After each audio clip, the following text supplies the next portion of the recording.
रांची कांग्रेस नेता अविनाश पांडे ने कहा कि मीडिया और विपक्ष द्वारा जो आरोप लगाए जा रहे हैं उनकी अभी तक कोई पुष्टि नहीं हुई है।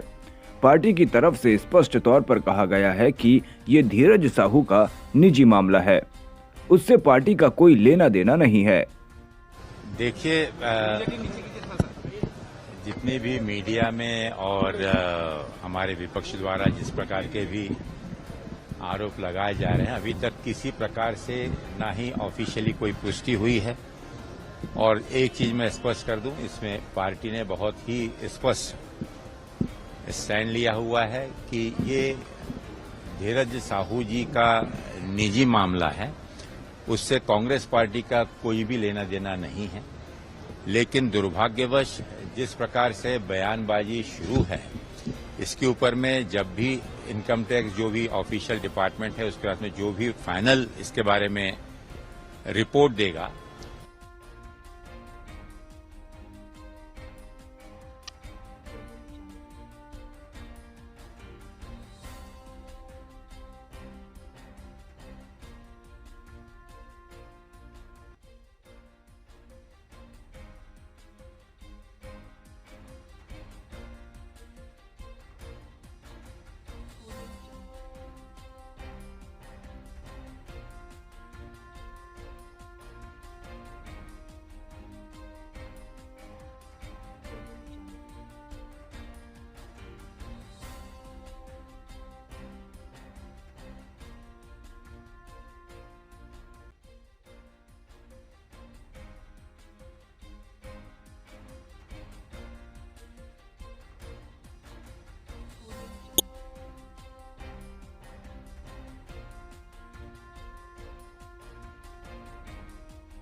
केंद्रीय मंत्री और भाजपा नेता स्मृति ईरानी ने कहा कि एक ओर प्रधानमंत्री नरेंद्र मोदी भारत को विकसित बनाने का संकल्प ले रहे हैं, दूसरी ओर कांग्रेस का नेतृत्व भ्रष्टाचार को समर्पित और भ्रष्टाचार को नए स्वरूप को हर दिन किसी नए घोटाले से परिभाषित करने का दुस्साहस कर रहा है।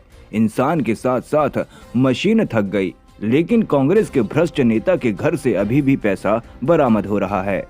भारत को विकसित बनाने का संकल्प ले रहे हैं।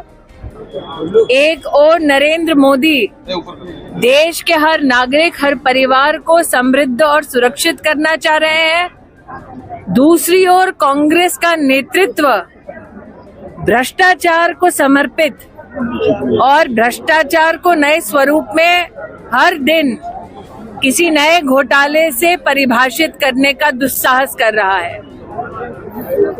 इंसान के साथ साथ मशीन थक गई, लेकिन कांग्रेस के भ्रष्ट नेता के घर से अब भी पैसा बरामद हो रहा है भ्रष्टाचार का। 200 करोड़ रुपया कांग्रेस के एक वरिष्ठ सांसद के घर से मिलना, ये गांधी खानदान में किसका एटीएम है, इस प्रश्न के उत्तर का इंतजार रहेगा। कांग्रेस का ये पहला सांसद नहीं है जो भ्रष्टाचार में लिप्त है। आपको बतला दें कि कांग्रेस के एक सांसद को कोयला घोटाले में न्यायालय ने सजा दे रखी है। ऐसा क्यों है कि जहां घोटाला वहीं कांग्रेस का नेता। राजद सांसद मनोज झा ने कहा कि किसी के घर अगर इतना कैश मिलता है तो उन्हें जवाब देना होगा, लेकिन मैं स्मृति ईरानी जी को कुछ याद दिलाना चाहता हूं। माननीय प्रधानमंत्री भोपाल में भ्रष्टाचार पर गरज रहे थे। 72 घंटे के अंदर जिन पर गरज रहे थे उन पर फूलों की वर्षा हो रही थी। आज वे उप मुख्यमंत्री हैं, उस पर कहेंगी स्मृति जी? मैं उनके जस्टिफाई नहीं करूंगा। किसी के घर से अगर इतना मिलता है तो उनको एक्सप्लेन करना होगा, लेकिन मैं स्मृति ईरानी जी को कुछ याद दिलाना चाहता हूँ। हमारे माननीय प्रधानमंत्री जी भोपाल में गरज रहे थे करप्शन पे। 72 घंटे के अंदर जिन पर गरज रहे थे उन पर फूल की वर्षा हो रही थी। वो डिप्टी चीफ मिनिस्टर है, उस पर कहेंगी स्मृति जी अजीत पवार साहब पे। और उत्तर पूर्व में एक मुख्यमंत्री है, डॉजियर निकाला था आप लोगों ने, आज आपके वो one of the brightest faces बना के आप घुमा रहे हैं, उस पर कुछ कहेंगी स्मृति जी? वो मैं बार बार कहता हूँ, टिप्पणी करने से पहले अतीत का आईना रखिए। जनता वोट डालती है। कांग्रेस सांसद धीरज प्रसाद साहू से जुड़े परिसरों पर आयकर विभाग की छापेमारी पर केंद्रीय मंत्री अश्विनी चौबे ने कहा कि जनता की आंख खुली हुई है। लोग देख रहे हैं कि गिनती हो रही है, मशीन खराब हो रही है। क्या कभी किसी ने 300 करोड़ देखा होगा? ये दुनिया का पहला उदाहरण कांग्रेस ने पेश किया है। ऐसे लोगों को जनता कभी स्वीकार नहीं करेगी। कांग्रेस का नाश होगा। भाई ये तो उसका पक्ष ले रहे, उनको इतना बड़ा कुकर्म हो रहा है देश में, उनको अपने पार्टी से उन्हें निकालना चाहिए था, तो वो उसके पक्ष में बोल रहे हैं कि वो आए अपनी सफाई दें। अरे सफाई क्या, जहां पूरी जनता की आंख खुली हुई है, लोग नग्न आंखों से देख रहे हैं कि आज गिनती हो रही है, मशीन खराब हो जा रहा है, दूसरी मशीन आ रही है। अभी तो केवल डब्बे का, और कितने डब्बे होंगे, 300 करोड़ कभी किसी ने देखा होगा क्या? ये दुनिया का पहला उदाहरण कांग्रेस ने पेश किया है। कांग्रेस से, जो कांग्रेस आज उसके रक्षक बने हुए उनके सांसद ने, ये दुर्भाग्य है, देश का दुर्भाग्य है। इसलिए ऐसे लोगों को जनता कभी स्वीकार नहीं करेगी।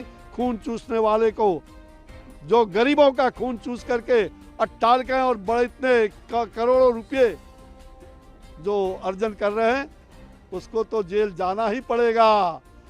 इसलिए कांग्रेस का नाश होगा, इसमें कहीं दो मत नहीं। पश्चिम बंगाल की मुख्यमंत्री ममता बनर्जी ने कहा कि केंद्र सरकार हमारा मनरेगा का बकाया भुगतान नहीं कर रही है। आज एक ही टैक्स है, जीएसटी। केंद्र सरकार सारा टैक्स लेती है और हमारा जो हिस्सा यहाँ से ले रही है वो नहीं दे रही है। मैं दिल्ली जा रही हूँ और पीएम मोदी से समय मांगा है। अगर हमारा पैसा नहीं दोगे तो कुर्सी छोड़ दो। गवर्नमेंट जो काम किया 100 दिन के लिए, उसको रुपया नहीं दे रहा है। बांग्ला का बाड़ी हम जो तैयार कर रहा था गरीब लोगों के लिए, मजदूर के लिए, उसको रुपया भी बंद कर दिया। ये उसका रुपया नहीं है। आज एक ही टैक्स है, जीएसटी टैक्स। सब टैक्स सेंट्रल गवर्नमेंट तुल के ले जाता है हमारा स्टेट का। पहले स्टेट का टैक्स तुलने का अधिकार था, और हमारा 100 दिन का काम पे रुपया का टाका नहीं दे रहा है, रास्ता तैयार करने का रुपया नहीं दे रहा है, हमारा शेयर नहीं दे रहा है जो इधर से ले जा रहा है, बाड़ी बनाने का रुपया नहीं दे रहा है। इसी के लिए बहुत सारे प्रोग्राम हम लोगों ने चलाया। और आने वाला दिन मैं भी दिल्ली जा रहा हूं। मैं 18-19 से आम प्रधानमंत्री को अपॉइंटमेंट मांगा कि हमारा रुपया दो, नहीं तो आप लोग, नहीं तो सरकार बदल दो। गरीब जनता को रुपया दो, उसको रुपया छोड़ो। 100 दिन का रुपया नहीं देगा तो आपको देना पड़ेगा, नहीं तो हम लोग कहेगा कि हाय रुपया दो, नहीं तो गोदी ছাড়ো, হয় টাকা দিন না হলে বিদায় নিন। আমি যাচ্ছি, আমি অ্যাপয়েন্টমেন্ট চেয়েছি, আশা করি নিশ্চয়ই প্রধানমন্ত্রী এই অ্যাপয়েন্ট আমাকে এবং আমার সাথে কিছু এমপিরা যাবেন, তারা বাংলার জন্য চাইবেন। 1,15,000 কোটি টাকা আমাদের পাওনা আছে সেন্ট্রাল গভর্নমেন্টের কাছ থেকে। अनुच्छेद 370 से संबंधित मामले पर सुप्रीम कोर्ट के फैसले से पहले जम्मू कश्मीर के पूर्व मुख्यमंत्री और डेमोक्रेटिक प्रोग्रेसिव आजाद पार्टी के अध्यक्ष गुलाम नबी आजाद ने कहा कि कल जब फैसला आएगा तब पता चलेगा कि जम्मू कश्मीर की आवाम के हक में है या नहीं। हम 4 साल से ज्यादा से इस दिन का इंतजार कर रहे थे कि कब सुप्रीम कोर्ट इस मामले पर लगातार सुनवाई करके फैसला सुनाएगा। सरकार ने गैर कानूनी फैसला लिया था, हमें इंसाफ का इंतजार है। एक तो सबसे पहले मैं कहूँगा कि आप लोग कल 10:30-11 बजे यहाँ आइए, हम यहीं होंगे, तो उस वक़्त बताएंगे। तो इस वक्त तो एक अंदाज़ा ही लगाना है। तो कल 10 बजे जब जजमेंट आएगी, वर्डिक्ट आएगा, तो उस वक्त पता चलेगा कि क्या है कि कश्मीरियों के हक में है, जम्मू कश्मीर के अवाम के हक में है या उनके खिलाफ है। इस वक्त हम यही कह सकते हैं कि हम 2 महीने या 4 महीने से इंतज़ार नहीं कर रहे हैं। हम गुज़िश्ता 4 साल से ज़्यादा अरसे से इस दिन का इंतज़ार कर रहे थे कि कब सुप्रीम कोर्ट, क्योंकि पहले 3 साल में तो कोई सुनाई हुई नहीं, सिर्फ एक दफ़ा आधे घंटे की भी सुनवाई हुई थी, और जिसका हमने भी, मैंने खुद भी और मेरे साथियों ने अपनी पब्लिक मीटिंगों में पिछले 1-1.5 साल से कहा कि जब तक सुप्रीम कोर्ट इसको डे टू डे हियरिंग नहीं करेगी तो तब तक फैसला आना 50 साल में भी नामुमकिन है। मैं मशकूर हूँ सुप्रीम कोर्ट का कि उन्होंने ऑलमोस्ट कभी कभी डेली बेसिस पे इसकी सुनवाई शुरू की। सब लोगों ने, सरकार ने, दूसरे लोगों ने, इंडिपेंडेंट लोगों ने, जो किसी पार्टी से भी ताल्लुक़ नहीं रखते थे, उन्होंने भी अपनी याचिकाएं, अपनी एप्लीकेशन सुप्रीम कोर्ट की तरफ रुजू किया। और सुप्रीम कोर्ट ने जब से सुनवाई की तब से उन्होंने ज़्यादा समय नहीं लगाया। उनका आभार प्रकट करता हूँ, उनका शुक्रिया अदा करता हूँ।